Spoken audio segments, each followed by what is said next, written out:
Have you heard about Oracle and you think we are back in 2008? Most people don't really understand what sits behind the headlines when credit risk becomes the topic. And that is exactly where many investors get lost. A credit default swap, or CDS, is essentially insurance against credit risk.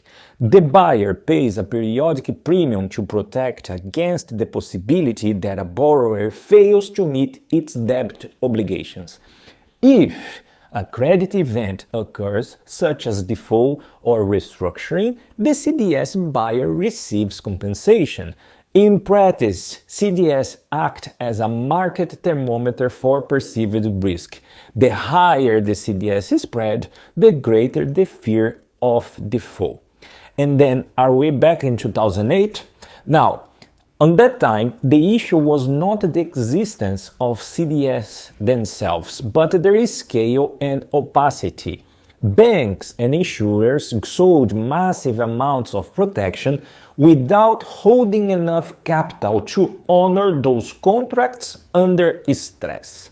When the underlying assets began to fail, especially and mainly the ones related to the housing market, the system discovered that many of these insurance policies were largely illusory. The collapse of AIG is the classic example.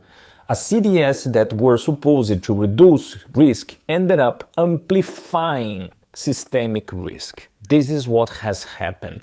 Now, recently, in Oracle's current case, what the market is reacting to is increased attention on its CDS, reflecting concerns about leverage, cash flow, and future obligations, not an imminent collapse. Investors are using CDS as a hedge, not as a direct bet on its default. That distinction matters.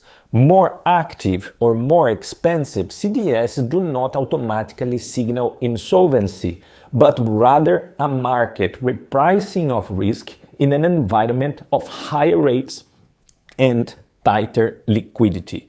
So if you want to learn how to read these signals before the crowd and the press turns everything into noise, follow me and see you next time. Bye bye.